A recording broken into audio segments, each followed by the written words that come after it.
today, and I'm super excited about this subject, if you can't tell. We hear phrases like this all the time.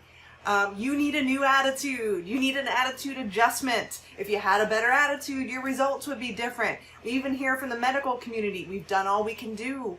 Now it's up to you. Keep a positive mental attitude. We even hear it in song. So you would think a word that has so much presence and there's so much discussion about it, you'd think it would be a subject taught in school. But sadly, it's not. And if you're like me, I used to think that attitude was just simply my emotional state of being in any given moment, how I was feeling in a given period of time. But that's not what it is at all. In fact, attitude is a composite of our thoughts, our feelings, and our actions. It's all three of those things. And if you were on some of my previous calls and discussions, you would know that everything is energy. Our bodies are made up of matter and energy. The chair that I'm sitting on is energy. Our thoughts are energy. And when we put energy out into the world, even by the way of our thoughts, energy always comes back to its source. So it's very important to keep this concept in mind. So, we have thoughts that come into our mind through our five senses, what we see, taste, touch, smell, and hear. So we think those thoughts in our conscious mind. And when those thoughts come into our conscious mind, we have the ability to either accept or reject those thoughts. Now, it becomes problematic if they're thoughts that we are not happy about. Maybe we hear something negative from a person or something on the news.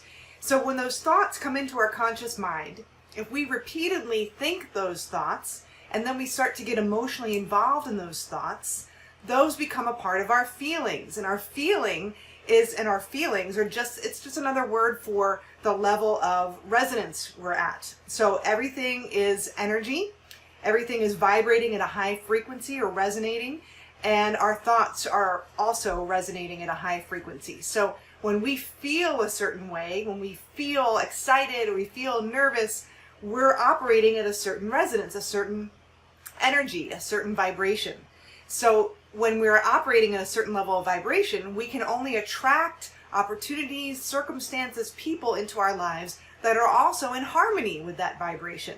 So if you're like me, I used to think that when I was in a bad mood or a funk, that as long as I didn't take it out on anyone, I wasn't hurting anything. So sometimes I would choose to just sit in my crap and sit in my funk and just be in a bad mood and eat the Haagen-Dazs or have some extra wine. And, if it took a couple days to kind of, stew in it, then so be it. But what I didn't realize then is it's hurting me and it's hurting you if you choose to sit in your funk. So it's so important that you shift it and you choose to shift it, because if you choose to sit in it for too long, then you're going to perpetuate more of the same and more reasons to be in a funk and have a crappy attitude to begin with, which is what started this whole cycle and process. And we don't want to do that.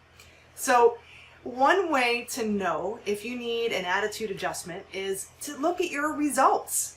Your results don't lie. So if you find that you're going out and about in town or in your business or in your family, and people are just responding to you in a nasty, negative way or just being rude and mean, you've got to take a look at yourself and understand what energy you're putting out there. If you're working really hard in your job and you're not growing as quickly as you'd like to, or you're not getting the results you want, you've got to take a step back and look at your attitude and really choose to adjust it.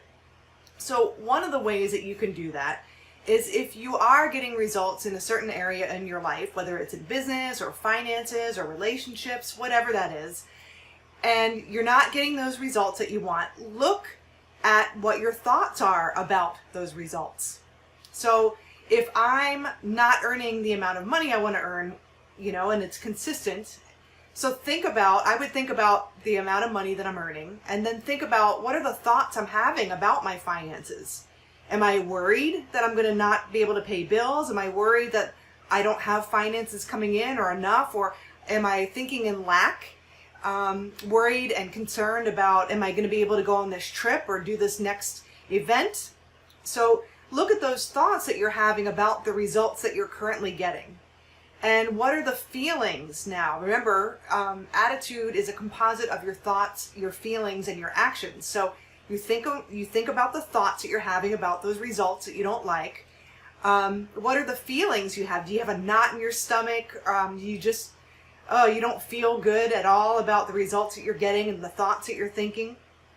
And then look at your actions. Because remember, and we've talked about this before, your actions, your body is an instrument of your mind. So whatever thoughts you think that come into your conscious mind through your five senses, if you become emotionally involved in those thoughts, they become embedded in your subconscious mind. And your subconscious mind is where all of your habitual behaviors reside. So most of our behavior, about 96 to 98% of our behavior and actions that we take are habitual. So that section in our subconscious mind really runs the show. It's governing our everyday behavior and our actions. So how you know you need an attitude adjustment is you look at your results. Your results don't lie. So if you are getting results in a certain area of your life, it doesn't matter where that is, work, relationships, family, money, finances, whatever that is, if you don't like the results that you're getting, it would be worth your while to trace back the thoughts that you're having about your results. So, for example, if you are not bringing in the income that you'd like to bring in, what are the thoughts you're having about your income? Are you thinking, oh my gosh, am I going to have enough to pay the bills this month? Am I going to be able to send the kids to summer camp this summer? Am I going to be able to go on that trip? I don't have enough money. So you're thinking thoughts of lack. Now think about the feelings you have about your results. Do you feel worried? Do you feel doubtful that you'll be able to make ends meet? Are you afraid? Are you concerned? Are you angry? Whatever that is. And then what actions are you taking? Are you feeling stuck and you're not taking action? Do you find yourself starting and stopping projects? Do you find yourself stuck in confusion? So if you trace back the results that you are currently getting, if you're not happy with them, and you think about your thoughts, your feelings, and your actions, that will give you a good indication that you need to shift your attitude. So remember, thoughts come into our conscious mind through our five senses. And whatever thoughts that we choose to become emotionally involved in, those become embedded in our subconscious mind. And our paradigms, our multitude of habits that are stored in our subconscious mind, they run the show. They move our body into action. So our body is really not in control here. It's our thoughts. 96 to 98% of our behavior is habitual. So the body is simply an instrument of the mind. So what we really need to do now is start to kind of work backwards and stop thinking about that end result for a moment and look back at our attitude, really, that composite of our thoughts, feelings, and our actions. So if we want different results with our finances, how can we think about our finances in a different way? Now, everything's created twice, first in your mind and then in physical form. So start thinking about the results that you do want to get with this example with your finances. If you want to have more than enough, or you want to have a surplus to do all the things that you want to do every month, and you're not concerned about money, and you have more than enough to give, then think from that end. Think of what you do want, not what you're afraid of creating, okay? So then imagine your life with enough, with a surplus of finances. And imagine how you would feel. Maybe you would feel at ease. Maybe you would feel, more joyful. Maybe you would feel more grateful. So get into those emotions. And then once you start getting into those emotions, then remember, 96 to 98% of our behavior is habitual. The body is an instrument of the mind. And when you start elevating your thoughts, your resonance, your level of vibration, and you're in the plane of gratitude and joy and feeling confident and at ease, that's when you're going to start to attract the resources to you, the people, the ideas, the inspiration. And that's how you start to change and shift your attitude. And that's how that in turn changes your overall results. So attitude is so important.